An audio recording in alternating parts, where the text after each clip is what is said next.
अभी हम न्यूटन के गति के तीसरे नियम का व्यवहारिक पहलू पर विचार करेंगे और इसमें एक दो प्रसंग की भी चर्चा होगी।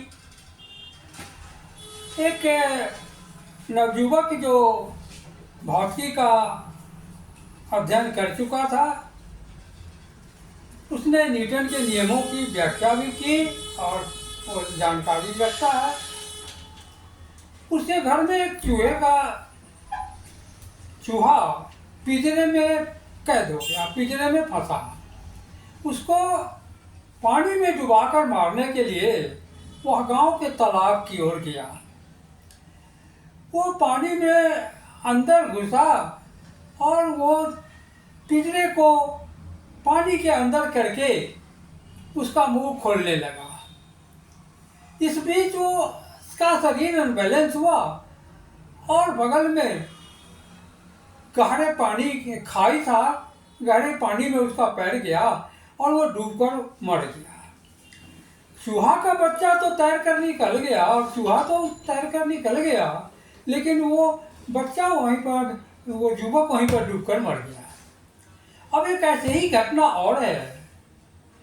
एक प्रोफेसर साहब, सीनियर प्रोफेसर साहब, 10-20 बरस का अनुभव, बहुत दिनों से बच्चों को फिजिक्स और भौतिकी का नियम पढ़ा रहे थे। वो नाव से नदी को नाव से ग्रामीणों के साथ पार कर रहे थे। इसी बीच नाव अनबैलेंस हुआ, डूब गया। कुछ ग्रामीण तैरना जानते थे, वो तैरकर निकल गए और उस पर खेलने वाला 10 बरस का नौजवान का जो लड़का था, वो तैरकर निकल गया और प्रोफेसर साहब वहीं पर डूबकर मर गए। अब ये हुआ कि भाई ये 10 बरस का लड़का, तो 10 बरस के लड़के के संबंध में कहा गया कि उसको तैरना सिखाया गया था और प्रोफेसर साहब को तैरना नहीं सिखाया गया था, वो तैरना नहीं जानते थे। तो सवाल उठेगा मौलिक रूप से कि तो फिर चूहा वो तैरना किसने सिखाया, कब सिखाया? तो ये सवाल उठता है कि उसको किसी ने नहीं सिखाया। निश्चित रूप से उसने को तैरना किसी ने कभी नहीं सिखाया, वो तैरना उसको सिखाया नहीं गया। अब ये सवाल उठा कि जो प्रोफेसर साहब जो भौतिकी के विद्वान थे, उन्होंने सब दिन से बच्चों को पढ़ाया है न्यूटन की गति का तीसरा नियम, Newton third law of motion, जिसका कहना है कि प्रत्येक क्रिया के बराबर और प्रतिक्रिया होती है।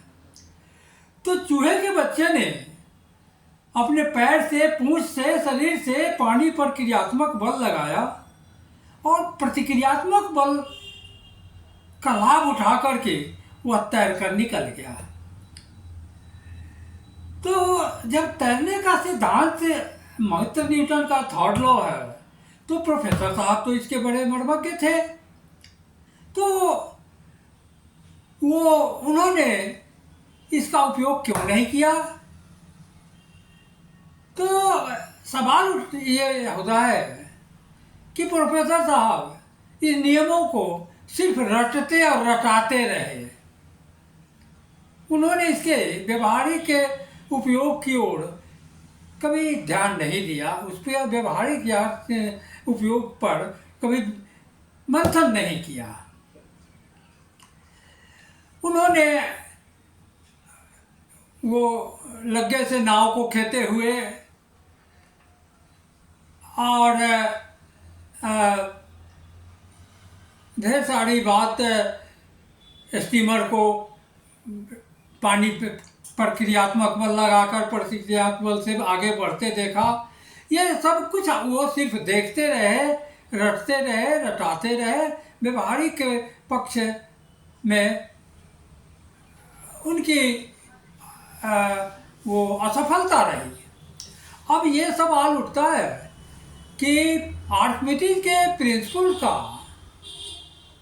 कहना है कि जब कोई वस्तु किसी द्रव में पूर्णतः या अंशतः डुबाई जाती है तो उसके भार में एक कमी आती है, और यह कमी उसके द्वारा विस्थापित जल के या तरल के भार के बराबर होता है।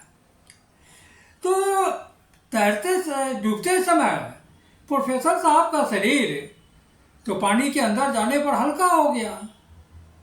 तो हल्का हो जाने का लाभ चूहे और गाय भैंस बैल इत्यादि जो जीव हैं वो लाभ इसका उठाते हैं।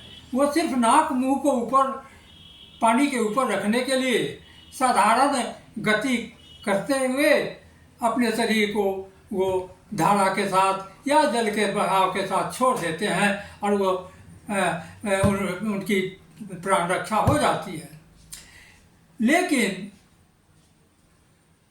ये प्रोफेसर साहब को शरीर हल्का होने का लाभ उठाना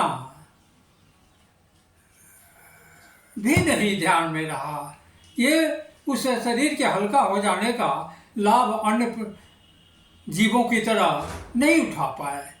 तो यह का अर्थ हुआ यह कि मनुष्य चाहे वो भौतिकी का विद्वान हो या